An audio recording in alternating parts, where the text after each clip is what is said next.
भारत के प्राचीन ऋषि मुनियों ने रात्रि को दिन की अपेक्षा अधिक महत्व दिया है। इसी कारण से दीपावली, होलिका, शिवरात्रि और नवरात्रि आदि उत्सवों का रात्रि में ही मनाने की परंपरा है। यदि रात्रि का कोई विशेष रहस्य नहीं होता, ऐसे उत्सवों को रात्रि न कहकर दिन ही कहा जाता।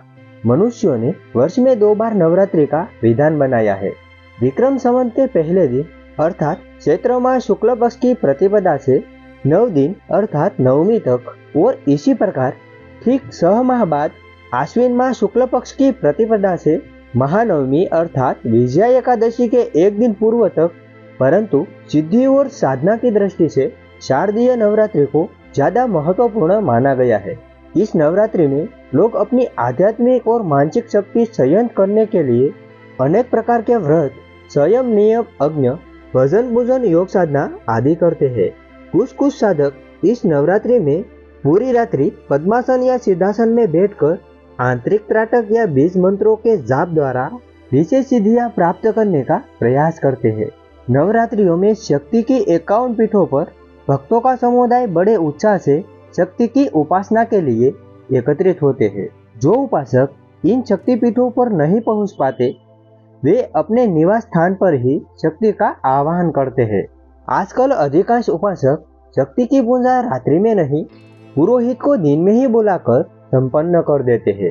सामान्य भक्त ही नहीं, पंडित और साधु महात्मा भी अब नवरात्रि में पूरी रात जागता नहीं, और नहीं कोई आलस्य को त्यागना चाहता है। बहुत ही कम उपासक आलस्य को त्याग कर आत्मशक्ति, मानसिक शक्ति और यौगिक शक्ति की प्राप्ति के लिए रात्रि के समय का उपयोग करते देखे जाते हैं। मनुष्यों ने नवरात्रि के महत्व को अत्यंत सूक्ष्म के साथ वैज्ञानिक परिप्रेक्ष्य में समझने और समझाने का प्रयत्न किया। रात्रि में प्रकृति के बहुत सारे अवरोध अंतम हो जाते हैं। आधुनिक विज्ञान भी इस बात से सहमत है। हमारे ऋषि मुनि आज से कितने ही हजारों वर्ष पूर्व प्रकृति के इन वैज्ञानिक रहस्यों को जान चुके थे। यदि दिन में आवाज दी जाए तो वह दूर नहीं जाती, किंतु रात्रि को आवाज दी जाए तो वह बहुत दूर तक जाती है। इनके पीछे दिन के कोलाहल के अलावा एक वैज्ञानिक तथ्य यह भी है कि दिन में सूर्य की किरणें आवाज की तरंगों और रेडियो तरंगों को आगे नहीं बढ़ने देती। रेडियो इस बात का जीता जागता उदाहरण है। कम शक्ति के रेडियो स्टेशन को दिन में पकड़ना अर्थात चुनना मुश्किल होता है, जबकि सूर्यास्त के बाद छोटे से छोटा रेडियो स्टेशन भी आसानी से सुना जा सकता है। वैज्ञानिक सिद्धांत यह है कि सूर्य की किरणों दिन के समय रेडियो तरंगों को जिस प्रकार रोकती है, उसी प्रकार मंत्र जाप की विशाल तरंगों में दिन के समय रुकावट पड़ती है। इसी कारण से ऋषि मुनियों ने रात्रि का महत्व दिन की अपेक्षा से बहुत अधिक बताया है।